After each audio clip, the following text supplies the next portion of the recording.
preparing for today's webinar is that there is not a lot of information about how we bring these two topics together. And so I really enjoyed putting this together and hope that you find this useful as well. So I am a professor at Western Kentucky University. I'm based in Bowling Green, Kentucky. And I had the honor of coming out to Little Rock last fall to do an in-person training. So I'm happy to be with all of you again, or maybe some of you saw me then. So thank you for having me back. All right, and so I do welcome questions as we go. We set this up as a regular kind of Zoom call rather than a webinar, so we can have some more interaction if that is something you're interested in. So you can feel free to put some questions in the chat as we go. And I do have at least one discussion question as we go to kind of see how we might apply these areas to your current work. All right, so we are going to do some review. I just want to review the Zero Suicide Framework because it provides a nice framework for suicide care pathways in large systems like most of you probably work in.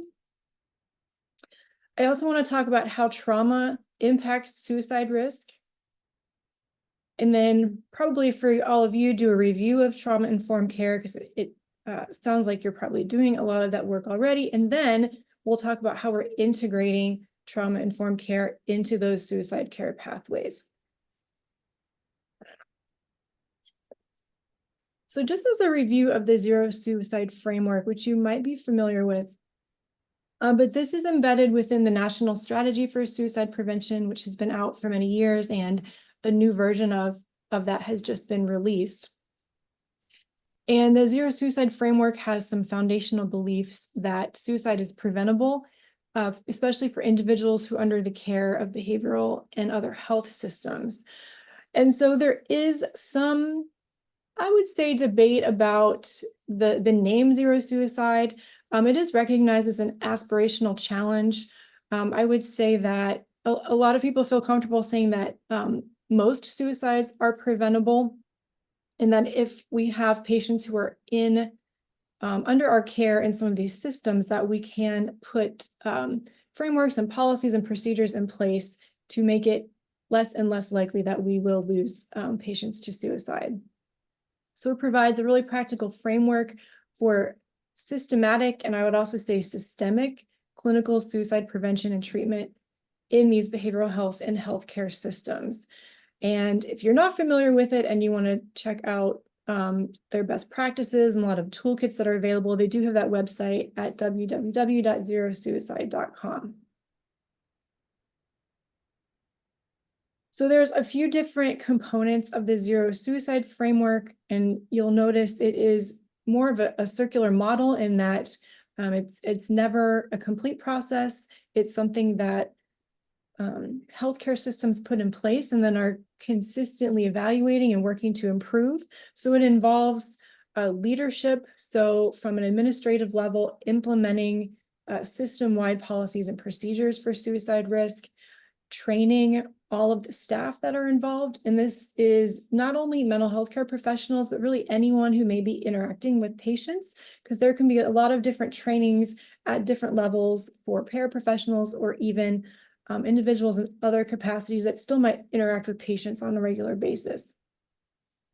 So we're training people to and leading in a way that we're able to identify individuals who are at suicide risk.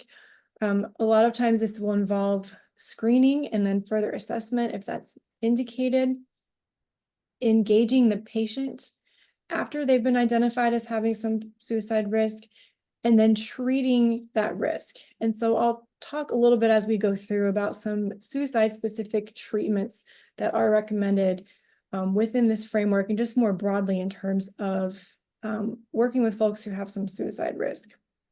Then we are transitioning our patients into whatever care is necessary after we can stabilize that acute crisis, whether it's ongoing care or transitioning to another provider or another setting.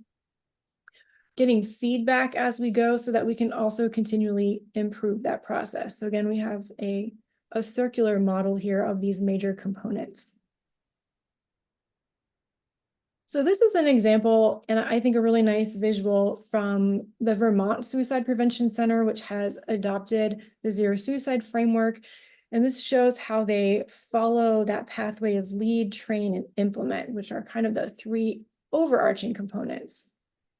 And this shows a systematic suicide care with the idea of trying to bridge the gaps for patients so we don't have these gaps in care where people may be experiencing an acute suicide crisis, but then aren't receiving the care they need or aren't able to kind of move through this pathway in a certain way. So if we start here with that screening and assessment, the first step is to just identify who may be at risk so we know who those patients are. And then the first bridge here is working on a collaborative safety plan putting in place. My understanding from when I did training before is that there has been some training in safety planning, so that's great. That is a key component for Zero Suicide Framework. And then the gap after safety planning is then connecting those patients to suicide-specific treatment, like I mentioned on the previous slide, so that we're actually treating the suicidality directly. And then the last gap that we want to try to bridge is that continuity of care. What is the follow-up going to be for those individuals, whether it is calls afterward. Sometimes this is referred to as caring contacts, where patients may just receive a postcard saying, hey, I hope things are going well. Give us a call if you need anything. After visits, maybe they need to follow up with primary care or have some other resources available such as the emergency department or inpatient care if that's needed. So Zero Suicide, again, is trying to bridge all these gaps in care so it's a smooth transition for the patient from one level of care to the next. So I guess I'll just pause here after reviewing that. Just curious from your perspective, how have elements of the Zero Suicide Framework already been implemented into your care system? Might help me know what kind of policies you might already have in place. Is it something you're familiar with? And feel free to use the chat.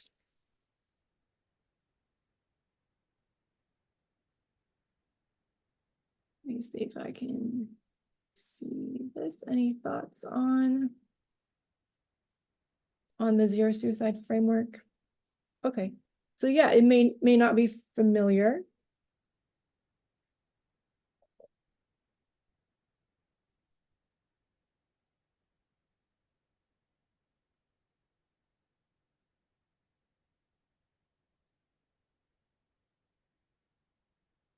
All right, great. Thank you for the comments here. I'm seeing some comments about maybe not familiar with the Zero Suicide Framework specifically, but having certain aspects of it implemented in your agencies, using caring contacts afterwards, using safety plans.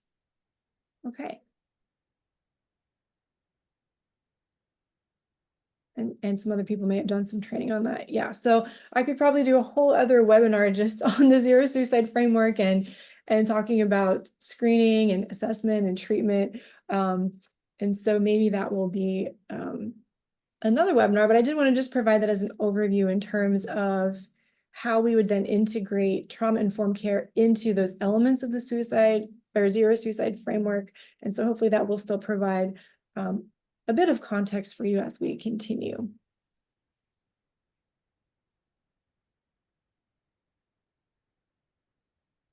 All right, so let's talk about how trauma impacts suicide risk.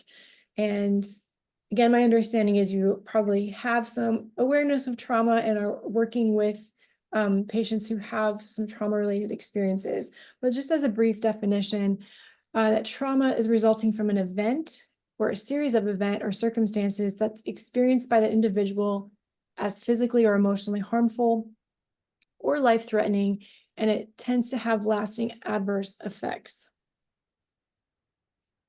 And so this is just a review of some trauma prevalence that we see in children. If you are working with children or if you're working with adults, to know what they may have experienced as children in terms of prevalence. So we see 71% of children having some kind of exposure to violence during childhood. We're seeing about 3 million that have experienced maltreatment or neglect of some kind. We see a big range here in large numbers. 3.5 to 10 million children are witnessing violence toward their mothers.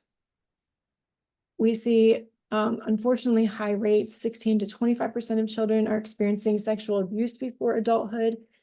And then within children who are in juvenile justice settings, very high rates of experience with trauma at 94%. So you may or may not be familiar with the term ACEs, which refers to adverse childhood experiences. This has been a focus, I'd say, for the past at least decade, from when I've started hearing a lot more research and clinical integration of thinking about ACEs. And so these can include some broad areas of abuse and neglect and household dysfunction. In terms of abuse, it includes things like experiencing physical, emotional, or sexual abuse. Neglect can be experienced as either physical or emotional neglect. And then household dysfunction refers to things like having an incarcerated relative, having members of the family with substance use issues. It could be divorce or other relationship or marital conflict.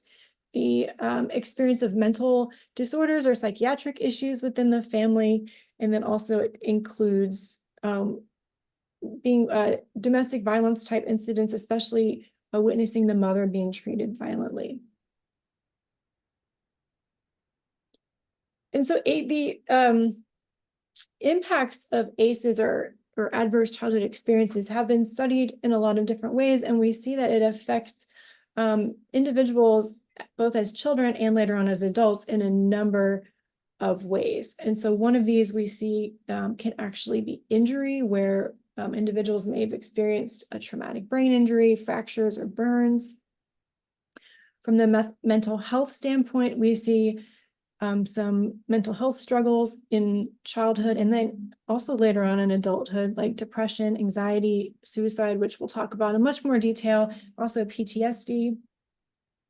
It's also been found to affect later maternal health, where we may have higher rates of unintended pregnancy and then also pregnancy complications and higher rates of fetal death. Also seeing higher rates of infectious disease. So things like HIV and STDs, also within chronic disease, individuals who have more ACEs as children are also more likely to have health issues like cancer or diabetes. We see an increase in risky behaviors such as alcohol and drug use or unsafe sex. And then also in opportunities. So individuals with ACEs in the long term are less likely to attain higher levels of education. And then also we see differences in occupation and also overall income. So this has definitely been on the radar for both mental health care professionals and healthcare professionals, just to be aware of ACEs and the potential impacts they have even into adulthood. So there was this famous study that was published not too long ago of a longitudinal study of ACEs. So this was decades-long study of over 17,000 individuals to look at the effects of those adverse childhood events over the lifespan. Now, there's a lot of things they studied, a lot of which we just saw on the previous slide, but I want to focus on what the relationship they found with suicide risk was. So an ACE score of more than 7. And so the questionnaire for ACEs is kind of a list of all those things we just reviewed. You know, have you experienced any of these types of abuse or drug use in the home or domestic violence, for example? And if there's 7 or more of those ACEs that are endorsed, it's considered a pretty high level. And we saw an increased risk of suicide of 51 times that of people without ACEs or lower amounts of ACEs among children and teens, and then a 30-fold risk of increase for suicide among adults. So we're really seeing a large impact of ACEs on suicide risk, both during childhood and adolescence, and then also, like I mentioned, later on, those lasting impacts into adulthood.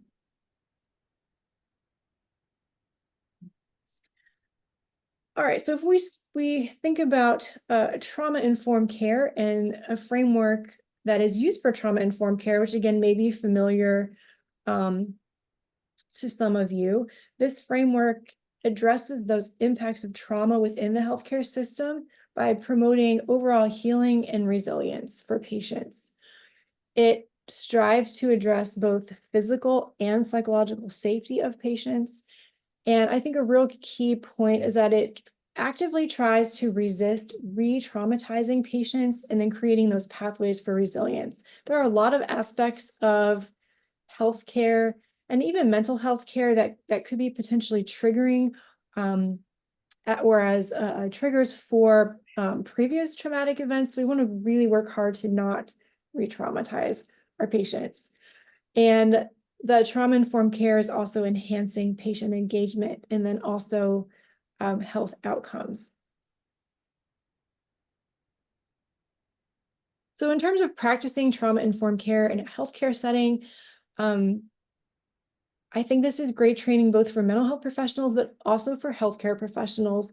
I'm also involved in teaching first-year medical students in clinical interviewing. We have a branch campus of the medical school here for University of Kentucky, and we spent a whole class period talking about trauma-informed care and bringing that into awareness. And a lot of them were not familiar with the term, but after reading about it said, well, that really makes a lot of sense. But I'm glad that we talked about this, so it is just on the front of their mind now. But the trauma-informed care is moving from asking questions like, what is wrong with you, to what happened to you? Because oftentimes patients may come in with certain ways of interacting or behaviors that may seem confusing or maybe not congruent with receiving mental health care or health care. But if we view it through the lens of what happened to you in terms of what kind of trauma may you have experienced, that would make you understandably a little apprehensive about these future engagements with the healthcare system. And then another question we're asking is, how can I make this visit more comfortable for you? So really being attuned to people's, again, sense of personal and physical safety as well as psychological safety.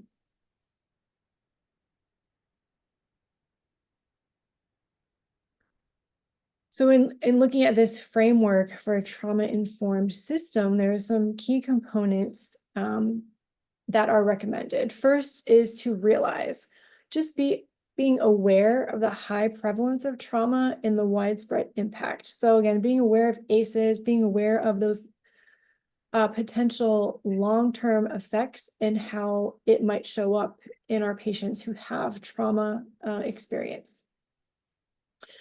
And also being able to recognize those signs and symptoms of trauma in clients and really anyone within the care system. So we want to make sure we're looking out for both our patients and clients, and then also for our providers. It's also responding. So fully integrating knowledge about trauma into policies, procedures, and practices. I think sometimes, and we'll see this when we talk about how we integrate this into suicide assessment and treatment, that sometimes policies and procedures really lean towards protecting physical safety without maybe as much consideration of how it might re-traumatize or not be perceived as comfortable for patients who have that trauma experience. So really thinking through, how would a person with trauma experience feel in these types of practices and policies we have in place. And then we're actively resisting re-traumatization, like I mentioned. And I think all of us would have that mindset, that we have come into this field because we want to help people. And it's a balance between, again, working on safety and then not re-traumatizing patients who may have gone through a similar experience and had trauma from care experiences they've had in the past.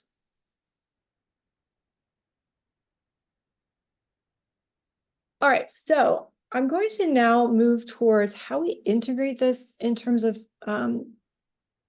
integrate trauma-informed care into the suicide risk screening and assessment and treatment, and kind of the whole care pathway. So I'm going to review 6 principles from SAMHSA, which is the Substance Abuse and Mental Health Agency for the federal government, and their model of trauma-informed care. So they have 6 components of this model in terms of trauma-informed care. And I'll go through each of those 6 components while also talking about how it can be integrated into the suicide care pathway. So again, if you have any questions along the way, feel free to raise your hand or put those in the chat. But the number 1 component is safety, which we've been discussing throughout this training so far. So that safety can include physical, psychological, and emotional safety. So we're trying to avoid triggers and re-traumatization, and at the same time, building those trusting, compassionate, dependable relationships with patients, and also consistent relationships, because a lot of people with trauma experience, especially children, may have had very unstable, unpredictable, and inconsistent relationships with people in their life or family, but also maybe providers. And so we're trying to provide a really solid foundation there as much as possible. So in terms of being suicide specific, in terms of safety, so this I think is a big one, because when someone is disclosing suicidal thoughts, that naturally and understandably may increase anxiety that clinicians are experiencing about the patient's physical safety, which can, I think, at times shift the helping relationship, because we are, again, balancing that physical safety with this therapeutic alliance and making sure they're getting the care they receive and the appropriate level of care. So what we may see is that if there's a lot of anxiety that is kind of activated in the clinician, that may result in an overreaction and referral to a higher level of care than necessary.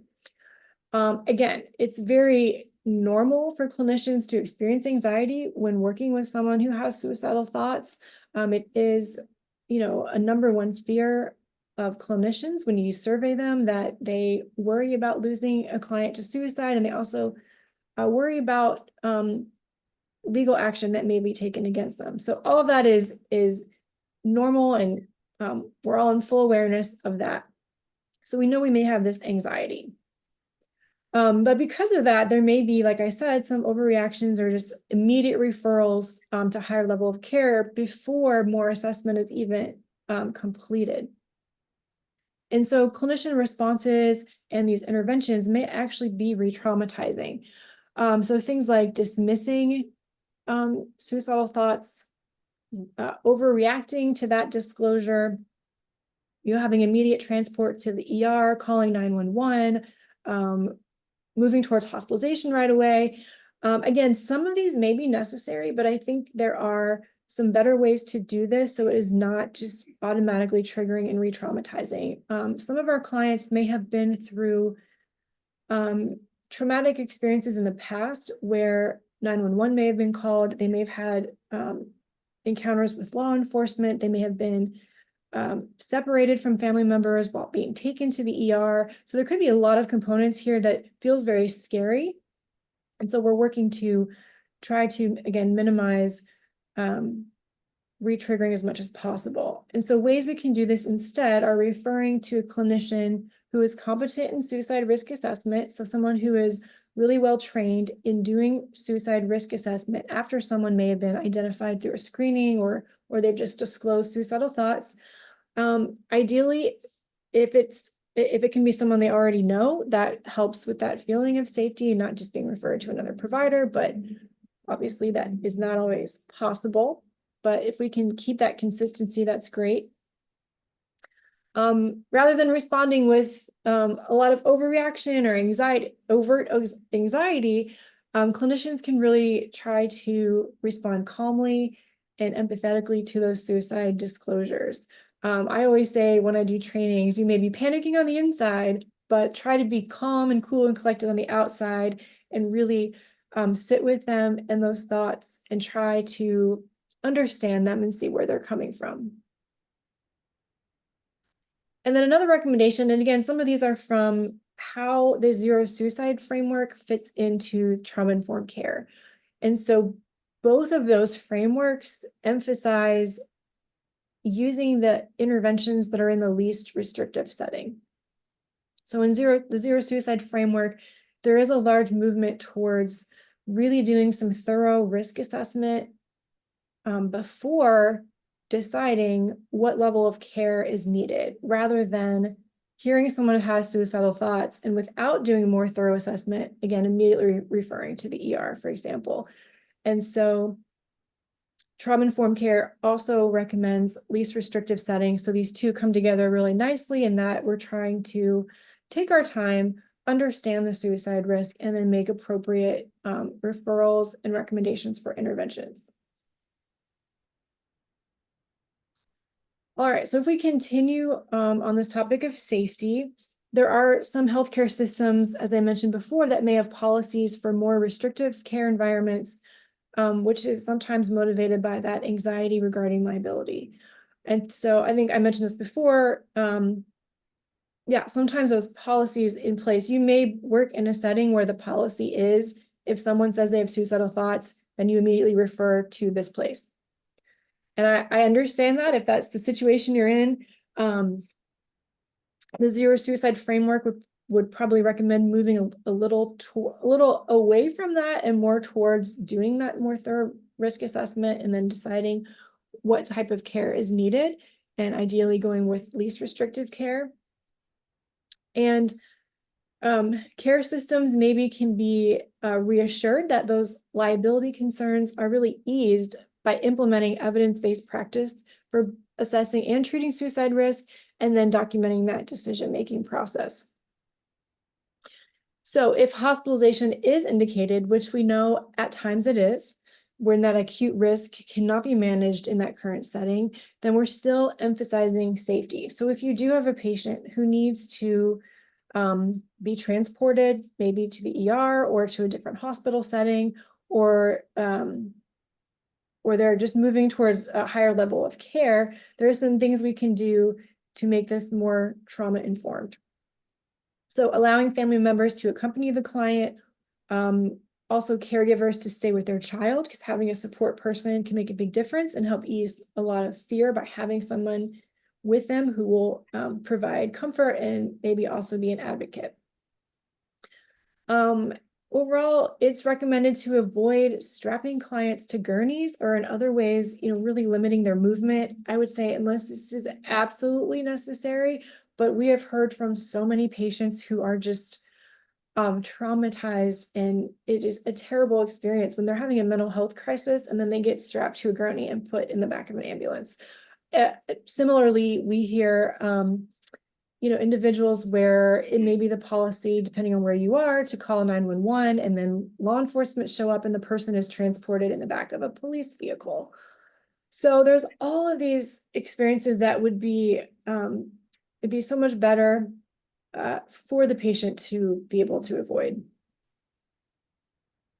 And then also in those hospital and ER settings, allowing the clients to remain clothed, unless it makes sense that they need to be change and get into a hospital gown. But if they're there for mental health concerns, it may not be necessary. And so if you're not physically in this setting with patients, I would say we can at least advocate for them that they have this trauma-informed care, so that we can, again, avoid re-traumatizing or just initially traumatizing someone for the care that they're receiving when they're having a mental health crisis. Also, when they're being evaluated, recommending focusing on the issues surrounding the acute risk. It's not necessary to describe past trauma in detail. We may just note that it's there, but we don't want to, again, in this acute crisis moment, kind of force people to relive their trauma and tell all the details when it may not be necessary.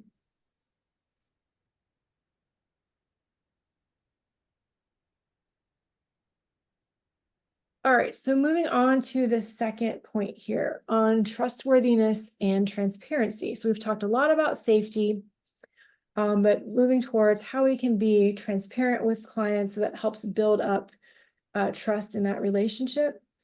So this is where we look at things like patient care and then decision making, and try to be as transparent as possible.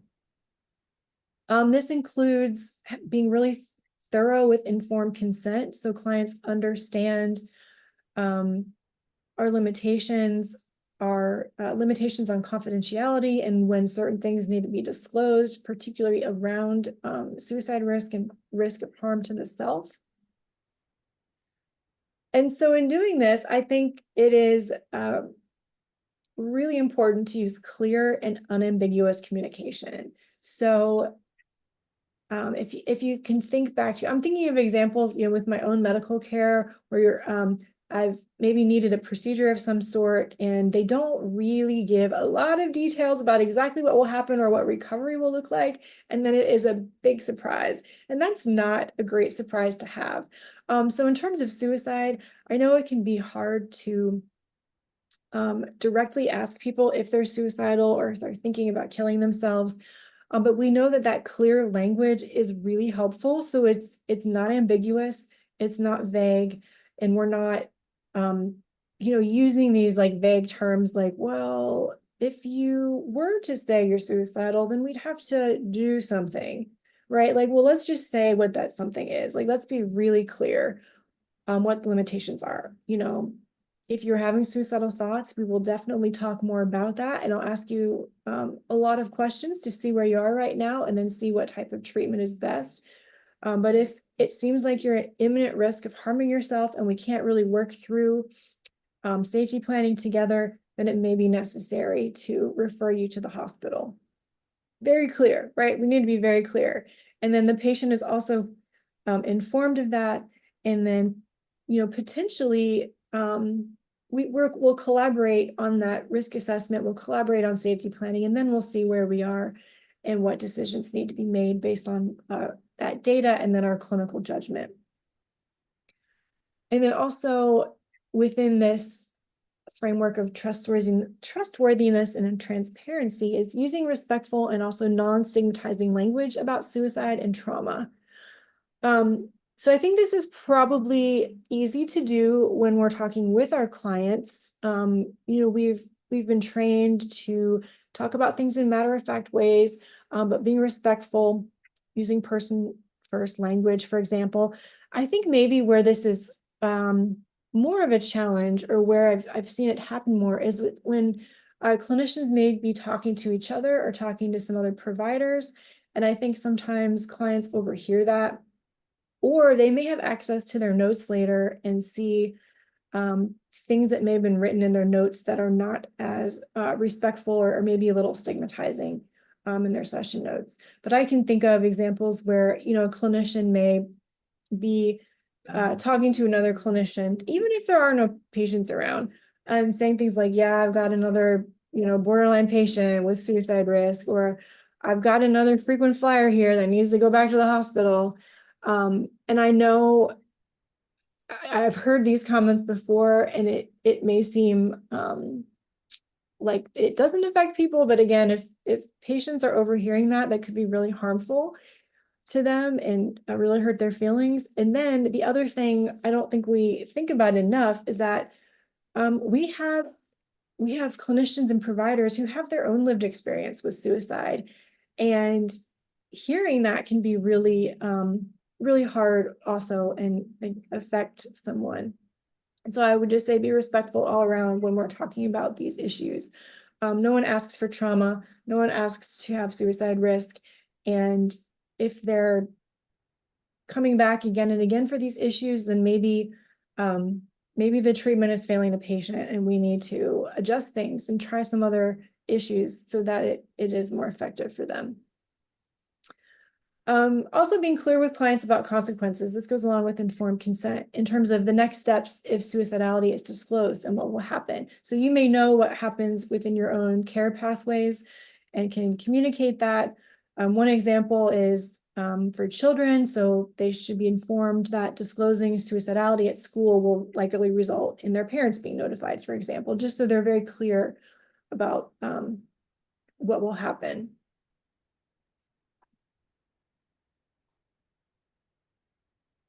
The third component is collaboration and mutuality, where we are, again, establishing supportive relationships with our clients that are trying to minimize that power imbalance by using empathy and an overall, attitude of no shame and no blame.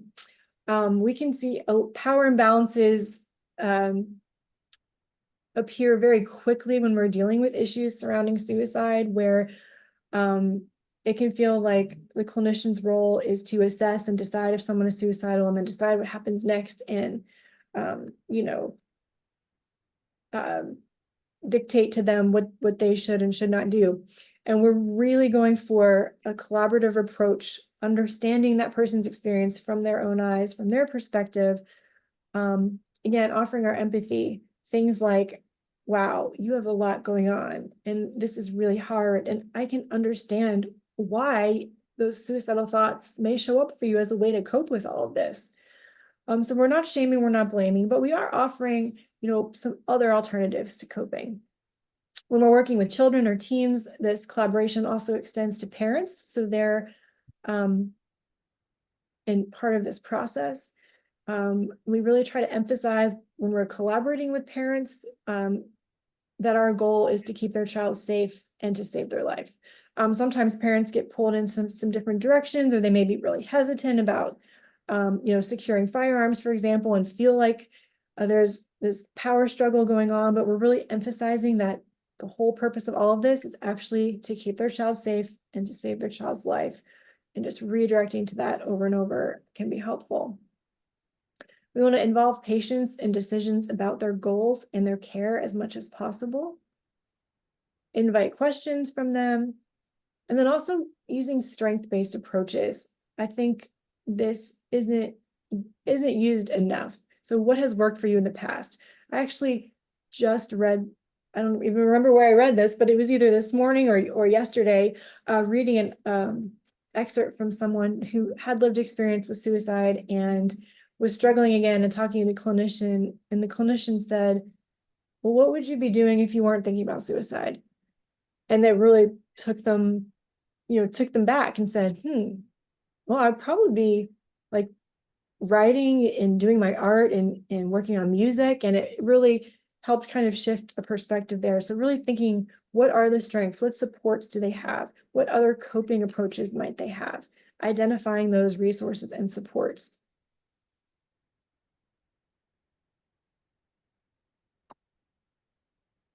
The fourth component is peer support.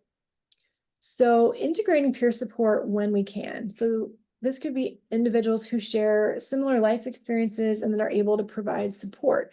So this has been a big movement, again, within suicide prevention and treatment, to use peers with lived experience who have been trained to offer peer support.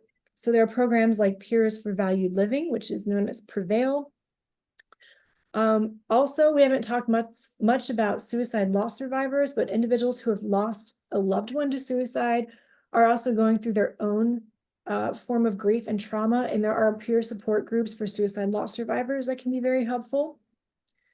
I think it's important to note that the experience of losing a loved one to suicide can result in both a trauma response and grief, and it does make that grieving process more complicated, especially if maybe they were the one to discover their loved one after they had died by suicide. It can be a very traumatic scene, or just the loss in general can be traumatic. And so not approaching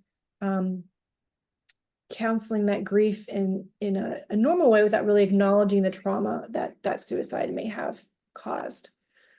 So these are two other examples of some peer support models: Alliance of Hope and then Samaritans USA, and they both have some websites. So I'll just leave up for a moment if you want to jot those down. And I believe you will have copies of these slides afterwards if you want to get them from there too.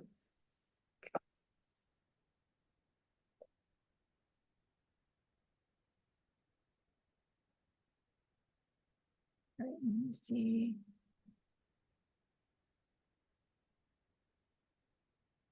There's a question about recommendations for when you have teens and preteens who have peers with suicide ideation, how to support your client with managing their ideation and peer. Yeah, that's a great question. So I think with teens and preteens, they're very connected to others socially, usually, whether it's in person or maybe online. And so there can be that maybe not outright contagion, but that's the word that comes to mind, just that kind of like consideration. And sometimes when we have all those teams together who are sharing these thoughts, I would encourage them to not spend too much time talking to that other friend about those thoughts, because it can tend to make things worse, but more work on finding support, work on recommending support to that friend, and working with their own clinician on some coping related to that. That's the short answer. We can come back to that at the end if there are some additional questions. All right, the fifth component here is related to empowerment, voice, and choice.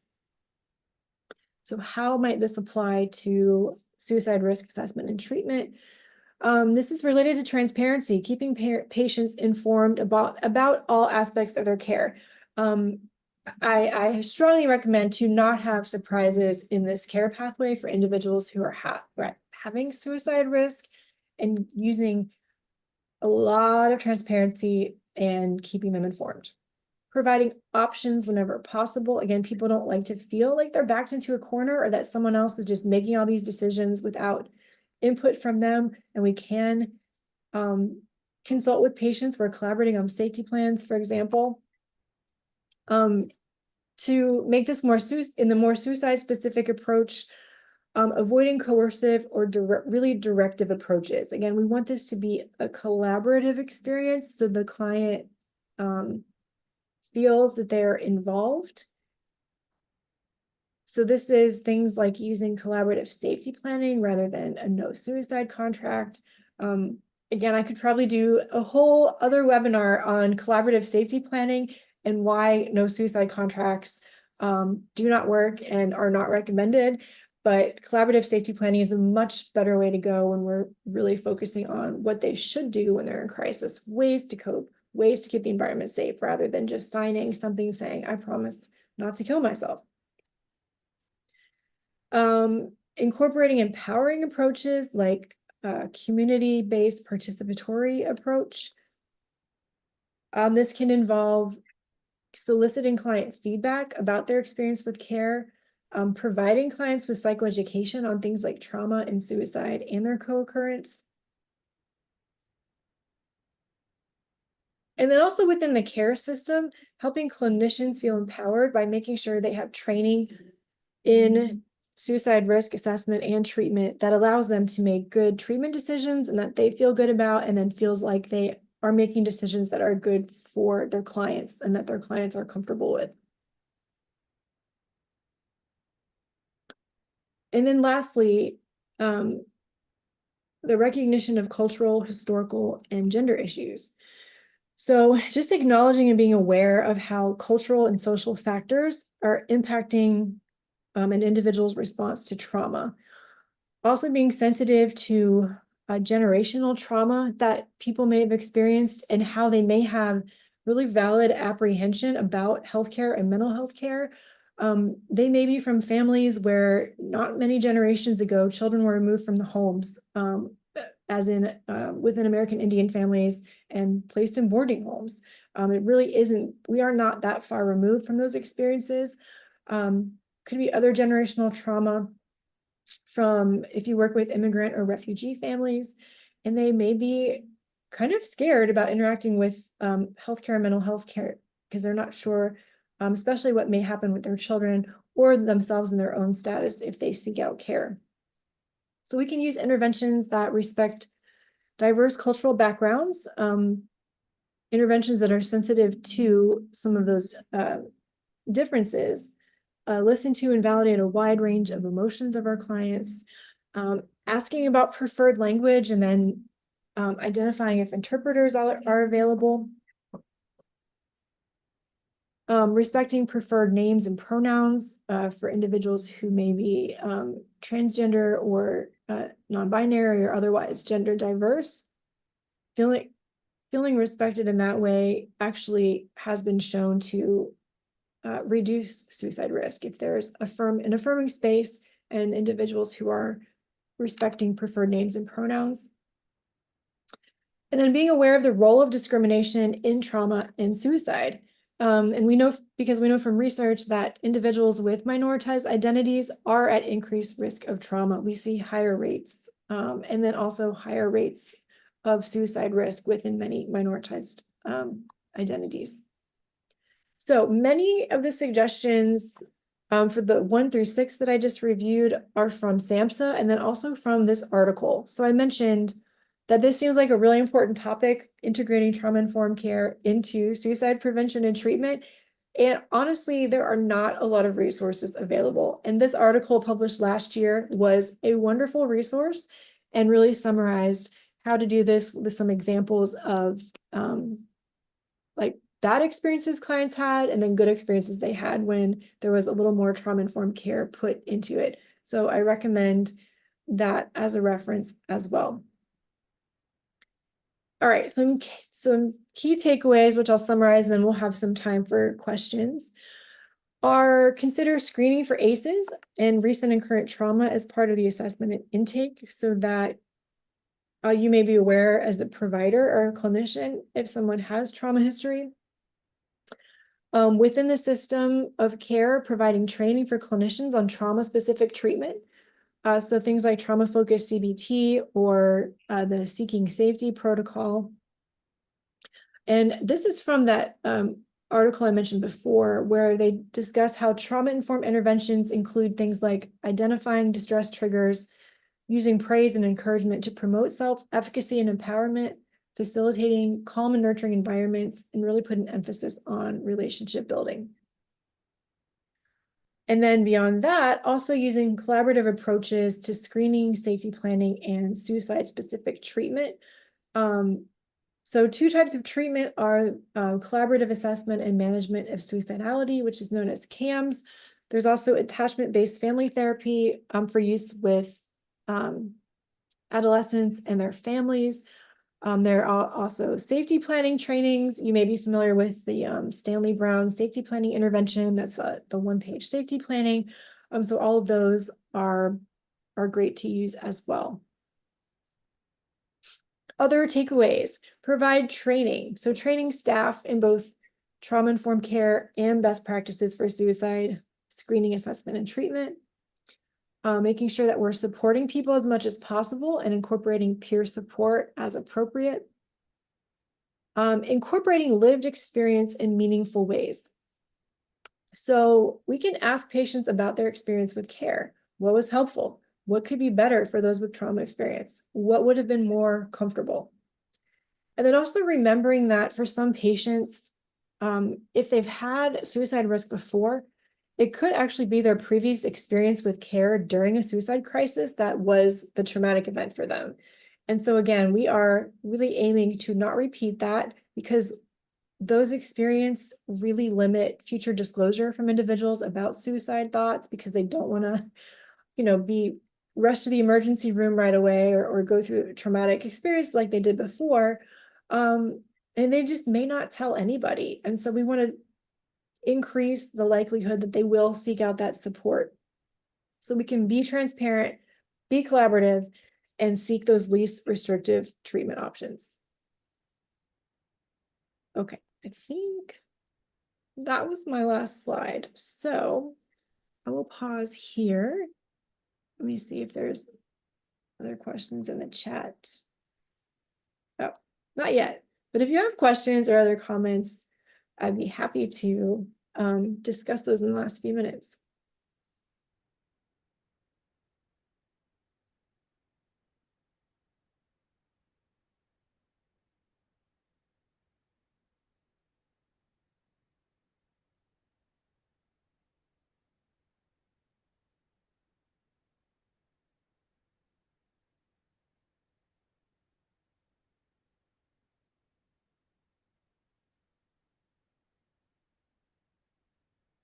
So Laura, there's a question about when will the slides be available? Do you have an answer for that? Yes, after this webinar, I can send out the copy of the survey for the CEUs as well as a copy of the slides, if you would just forward those on to me. Okay, I Thank will you. do that. All right, there is a question about a good safety plan training. So there are free trainings online for the Stanley Brown safety plan intervention. I believe you can find them at the, I'm gonna put this in the chat, the Suicide Prevention Resource Center.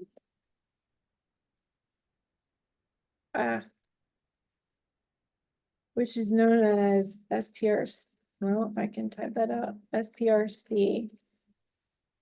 Or it might also be available on the Zero Suicide website. They have a lot of resources, again, on those like different components, because there's like identify, engage, treat, and they do have recommendations on different trainings that you can get for that. So the Zero Suicide website, the SPRC website, has those trainings.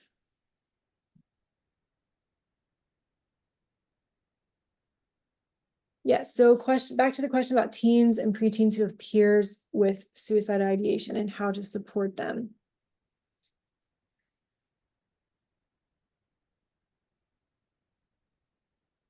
So I'm wondering if the question is about how to support their own suicidal thoughts or how to support them being stressed about their friend having suicide ideation. Their own, okay. Their own suicidal thoughts.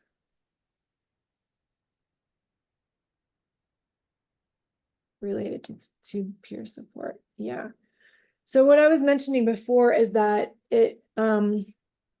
when we're trying to support a child who's having suicidal thoughts themselves, we try to get as much positive support around them as possible. And sometimes it may involve conversations on like, who are people that you could reach out to who would be supportive of you, and some other ways of coping with whatever it is that's kind of driving those suicidal thoughts. And then are there individuals who maybe are not as helpful or supportive to be around, which could be this other peers who are having the same thoughts. So we want to try to steer them towards the supportive people who are going to help them with coping, and not as much time, I guess, like commiserating with those peers who are also having suicidal thoughts, and helping to encourage their peers to seek out their own support as well. I know there's again like a whole other webinar we could do about supporting teens with suicidal thoughts, but another resource I will put out here is we do that. So I do training for CAMS also, which is the Collaborative Assessment and Management of Suicide, and we have newer trainings on specifically how to work with teens and then parents and how that all comes together. So those trainings are available, and there's actually a lot of resources at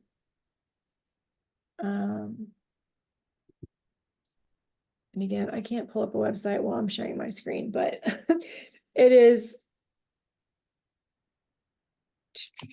on the CAMS Care website. And if you search for CAMS Care, it will pull up.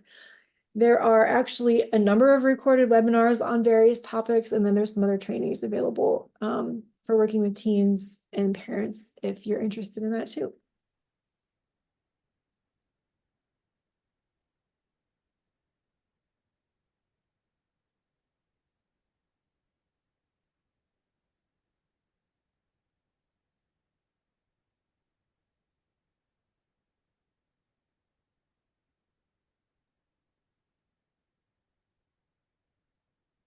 All right, Laura, did you have some final closing remarks about CEUs? Yes, thank you so much, Dr. Browse. We really appreciate this. If you are watching this live and would like to earn a CEU credit, the code here 03309 will help you earn that. After this webinar, you will get an email with the survey link.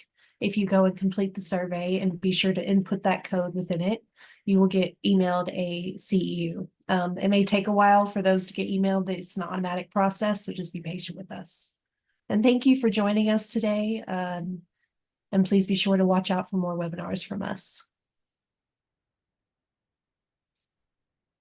Thank you, everyone. Have a great day. Thank you.